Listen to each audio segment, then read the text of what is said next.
What's up, guys? Neil Orfield here, taking a look at Stokastic's MLB DFS Lineup Generator for tonight's slate. I'll be taking a look at lineups for both DraftKings and FanDuel. While you're coming in, please do like the video, subscribe to the channel if you haven't already, and hit that notification button so you can get alerts when our shows go live. If you're on Twitter, just give my tweet a like. And by the way, if you haven't already signed up for the Lineup Generator, you can still get it for 50% off your first week using the link in the description of the YouTube video or the link in my tweet. If you're on Twitter, you're going to get your first week for just $4.48. It's going to be just $8.95. After that, great price for a tool that is only going to give you plus EV lineups. I'm going to start looking at some DraftKings lineups to start. I'm going to do all stack types, and I'm going to do all lineup types. We're going to get a mix of chalky, balanced, and contrarian lineups here. Not going to lock in any pitchers. All right, first lineup we see here as Lance Lynn and Clark Schmidt, two kind of lower priced pitchers here. We've got a 5-man red stack with 3 one-offs in Mookie Betts, Jake McCarthy, and Christian Yelich. Looks like we've got a pretty widespread here in our Reds. 1, 2, 4, 7, 8 hitters for the Reds.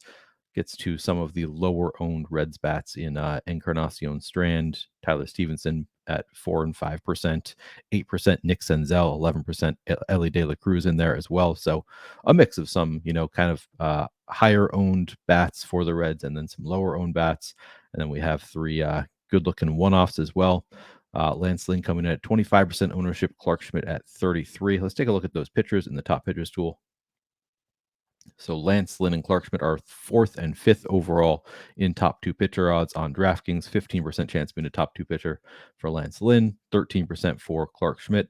And then, of course, both of them relatively cheap. So we've got Lance Lynn with a 13% chance being a top 2 point per dollar pitcher. Clark Schmidt at a 24% chance there. They allow you to pay up for some bats. We got that 5-man red stack. The Reds are 3rd on the board in terms of top stack odds, 8% chance of being the top stack. And then we had some one-offs there as well. Again, every lineup you're going to get here is going to be a plus EV lineup, meaning it should be profitable long-term, even if it doesn't work out tonight. These are all good lineups. This one on the chalkier end of the spectrum, but not like on the far end. It's somewhat chalky, but only 129% total ownership is not too bad. All right, I'm going to save this one. Take a look at the next lineup we get here, which is a 5-man Diamondback stack with a three-man giant secondary stack. Framber, Valdez, and Ohtani as the pitchers. So now we're paying up a bit at pitcher here for Valdez and Ohtani. Looking at the top pitchers tool, they are top 2 pitchers on the board. 24% chance of Ohtani being a top 2 pitcher, 22% chance of Framber Valdez being a top 2 pitcher. We had the 5-man Diamondback stack. They are 2nd on the board with a 10% chance of being the top stack. And then the giant secondary stack, they're top of the board, also 10% chance of being the top stack. So we've got the 2 best stacks here, and we have the 2 best pitchers. So yeah, this is going to be a lineup that projects pretty well for us. Am I right about that? Yeah, man, that's crazy. The 2 top stacks and the top 2 pitchers here in this lineup. 146% total ownership in this one. So yeah, you can see it is on the far chalky end of the spectrum. Usually I prefer not to go all this way, but if you're playing 20 lineups, it's probably a good idea to mix in some chalky lineups with your more contrarian lineups. It's all about risk tolerance here. So if you're, willing to take on some risk, maybe you don't play this kind of lineup, but if you're trying to kind of balance your risk reward, it might be a good idea to play a few lineups that look kind of like this one. All right, I'm going to save this one. Now we have another 5-man Diamondback stack, and then it's just no secondary stack. We got Yoshida, we've got Brett Beatty, and we've got Wilmer Flores as your one-offs here. Beatty coming in at 4% ownership, bringing down the ownership a little bit on the lineup.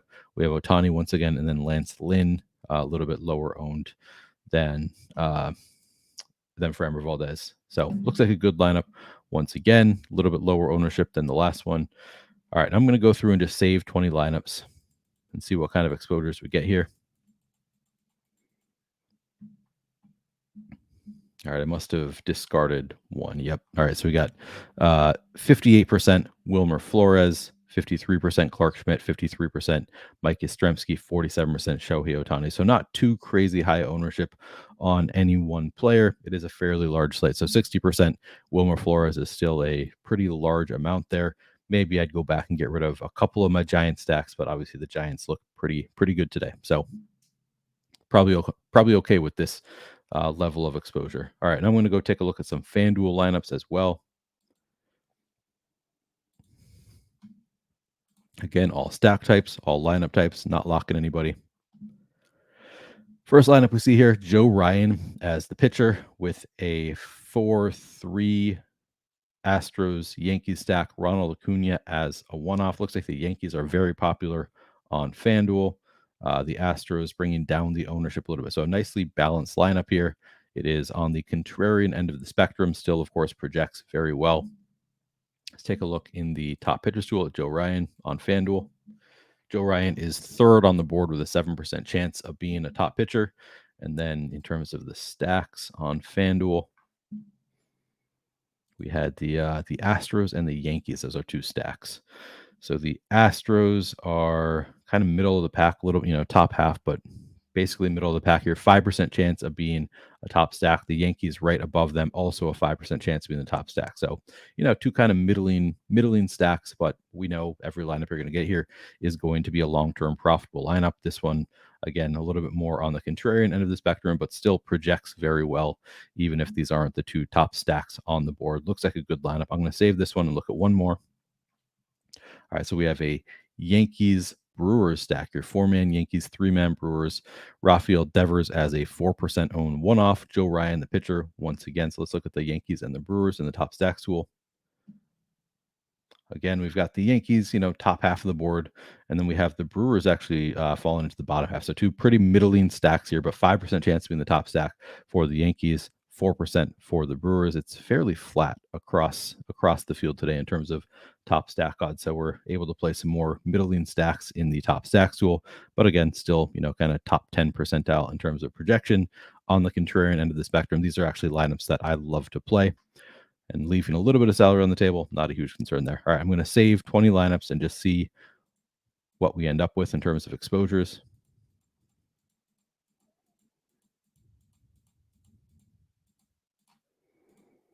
All right, so we got 70% Jock Peterson, 60% Wilmer Flores, 45% Rizzo and Peraza for the Yankees, and then JD Davis for the Giants as well. So getting to a lot of Giants and Yankees at the top here.